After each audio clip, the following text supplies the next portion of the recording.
And in this installment, we have pivotal game twos in the matchups between the Milwaukee Bucks and the Boston Celtics. And on the Western Conference side, the Golden State Warriors and the Memphis Grizzlies.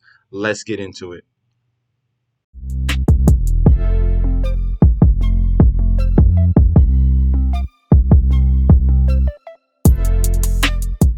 Hey, yo! Welcome back to the channel. It's your boy Chef D, and I'm here to give you the winning ingredients for your Tuesday night slate showdown between the Boston Celtics and the Milwaukee Bucks. And then we have a great matchup going up against with the Golden State Warriors and the Memphis Grizzlies. All right. Before I deep dive into that, don't forget to like, comment, and subscribe to the channel. Follow me on Instagram and Twitter at MetsNishSD. Also follow me on TikTok at Chef_D91. I'll be placing free picks on there. And also don't forget to sign up for the Patreon. Picks will be on there as well. If you want any of that information, the links will be down below. Okay, so let's get into this very intriguing 2 games we got going on here. We saw some stuff, especially in that Milwaukee Bucks and Celtics, which were shockers. No, I wasn't really shocked of what the Milwaukee Bucks did, but the public was, of how they dominated the Boston Celtics. So let's get into this 2-game slate. Let's start off at the point guard position. And speaking of the Milwaukee Bucks, we are going to talk about Jrue Holiday at this point guard position, okay? 8,300.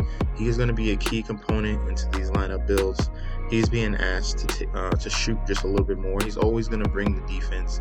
He's done great on that other side of the ball, creating some havoc and drawing all those guys into their twin towers. All right.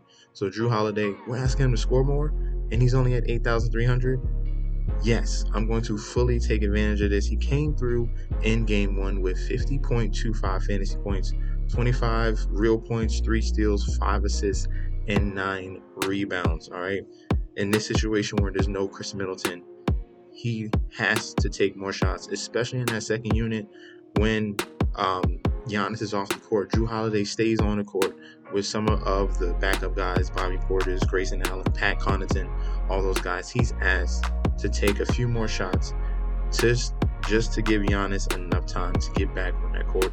And he tends to come through, right? Jrue Holiday shot poorly in that game 1 and still got you 50 fantasy points. So I think he's an absolute lock for today's Tuesday slate. So let's go on to that shooting guard position.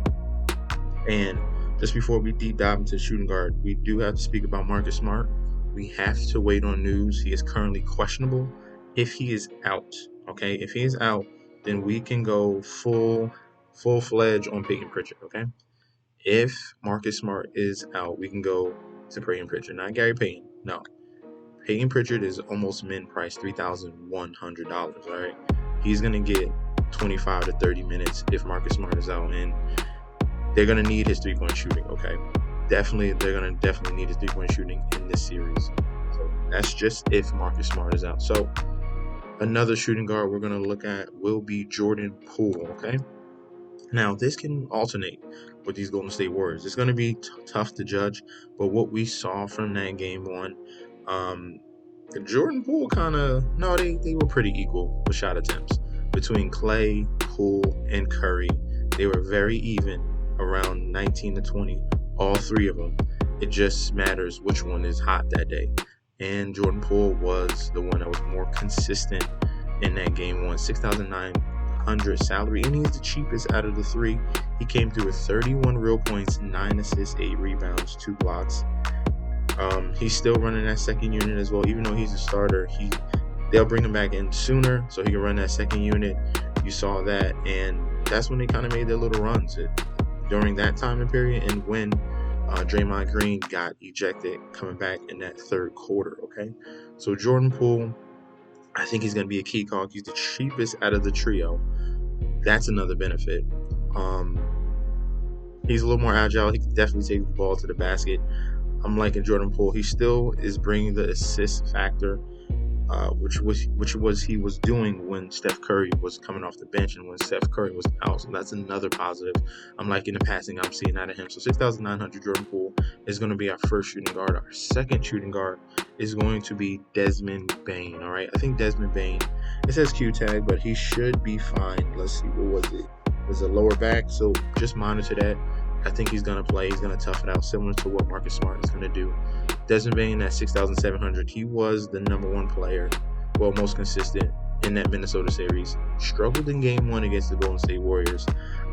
Defensively, I didn't see anyone really on him. It was just missing shots. All right, he had his same usual open shots. He just wasn't knocking them down. He only shot 30% from the field goal. As you can see, 1 for 5 from 3. That's not usually like him. I think he turns it around. That 15 fantasy points is the lowest I've seen in a very, very long time. They're going to need his production, him and someone I'm going to talk about very, very soon. They're going to need these two guys defensively and offensively to definitely compete with the Golden State Warriors and definitely get their home field advantage. Not at least tie it up the series, because you can't go down 0-2 losing both of your whole games. That is absolutely embarrassing. So Desmond Bane at 6,700 is going to be our second shooting guard. Let's go over to the small forward position, and we're looking at Dillon Brooks, okay, his teammate here on the Memphis Grizzlies. Dillon Brooks is at a nice price of 5,500. Mainly a scorer. Definitely they utilize him defensively as well. He shot poorly as well. This is another reason why Memphis came up short in that game one. Their two main wings did not perform. 3 of 13, 23% shooting. That is absolutely horrible. He cannot do that at all. I like his aggressiveness. He had some open shots. It just wasn't knocking down. He got a little bit of foul trouble. That's fine. He just has to knock down the shots, and at this new price of 5,500, this is just way too cheap. As you can see, it gradually is going down. It was 6,200, 6,100, 5,600. I think he bounces back. Him and Bane are going to be the two key cogs for them to get this win on game 2. And at a value price, with not a lot of options here on the 2-game slate, I'm going to be leaning toward the wings on the Memphis Grizzlies, okay? So we got Dillon Brooks at the small forward. Let's go down to power forward, and we're going to start off with Bobby Portis, okay? I hated him. I strongly disliked him. I don't want to say I strongly disliked him in that Chicago Bulls series. I was kind of rooting for Chicago Bulls, but he was an assassin, okay? He was a complete assassin to his former team, and he's bringing it over. Going against the Boston Celtics, came through with 32 minutes and shot the lights out, okay? 50% field goal percentage, 2 of 7 from 3. You obviously want to see a little bit of increase in that. But the mid-range game was on point. He got you a double-double. He's been doing that in 4 straight games. So we're going to continue the trend here, and they dropped his price. So it went from 6,500, 6,400 to 6,300. I love Bobby Portis. At this price, getting a ton of minutes. He's been asked to just make the shot. That's all you got to do. Giannis and Jrue Holiday are going to drive, kick, leave these guys open. Bobby Portis, Grayson Allen, Pat Connaughton, all these other guys are just being asked to knock down the shot. And they're coming through, okay? They're 100% coming through. Bobby Portis just has to chip in with some rebounds. Obviously, they have that nice size advantage. Milwaukee Bucks look strong. 6,300 for Bobby Portis at power forward is going to be my option there. And I have one more for you at that power forward position. That's Jaren Jackson Jr. The key to that Minnesota series was him going up against Karl-Anthony Towns and those bigs. There's not a big on the Golden State Warriors that's going to attack him. Maybe the only reason he would get in foul trouble is maybe a switch here or there, or you got Curry, Clay, or Poole driving to the basket and he gets caught, with a foul that way. But it's not how significant as it was in that series when you have to bang with Karl-Anthony Towns each and every possession, okay? So Jackson is kind of free here. He's free here. He's opened up, and he's taking a ton of shots that we know he can make. 6 of 9 from that 3-point line. He's been kind of doing that all season. When he's finally gone off and finally stayed out of foul trouble, you see the upside in Jaren Jackson. So I don't see where he gets into major foul trouble again in this series, because the Golden State Warriors are such a wing-oriented and guard-oriented team. So give me Jaren Jackson Jr. at 6,100. I think he's a lock. Came through with 33 points, 10 rebound, double-double, 1 block, 1 assist.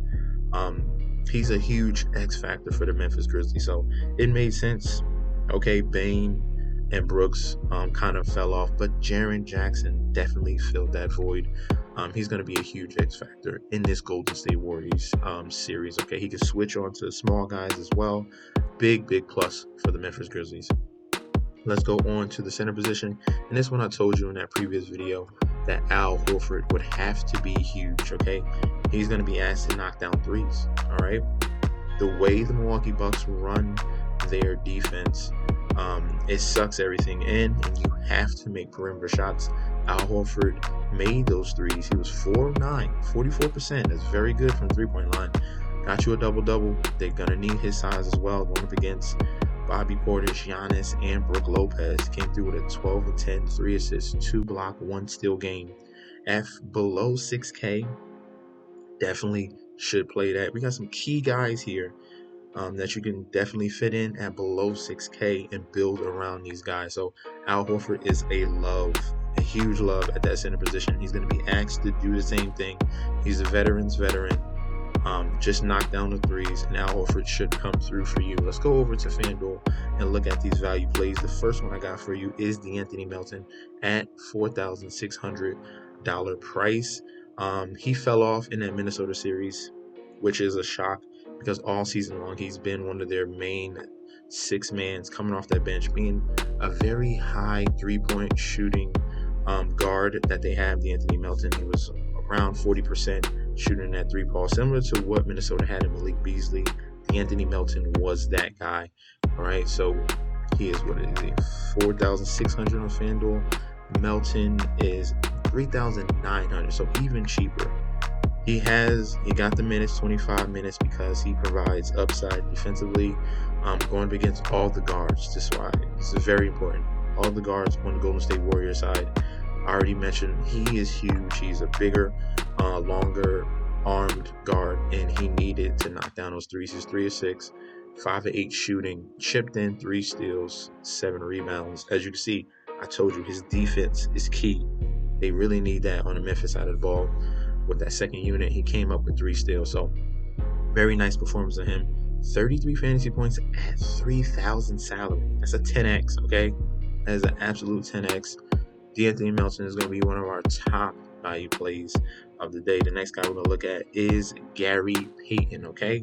Gary Payton was leaped into that starting lineup because he provides that defensive capability. Obviously, he's improved offensively, shooting that three-point ball. He's 4,200 on FanDuel. If you're looking at Payton on DraftKings, he is at 3,500. I have no problem going to him at this cheap price below 4K. Someone that's going to get 25 to 30 minutes possibly. He's been in there. He's going to be in there to provide defense, energy, and he's done that in that in that final game against Denver. You saw where they was like, okay, we have something in Gary Payton. And in the first game against Memphis, they put him in the starting lineup, 8 points, 7 rebounds, 3 assists, 1 block, 1 steal.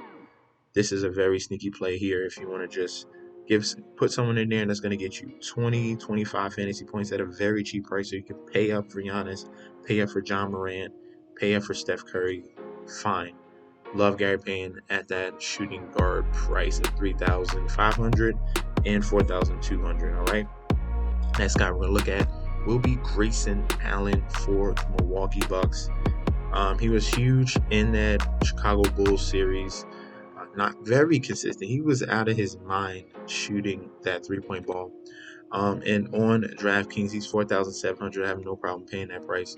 He's being asked to knock down threes, okay? Knock down timely threes. You saw the upside against Chicago. He had 36 fantasy points, 38 fantasy points. They dropped his price down to 4,700 because of the last 2 performances.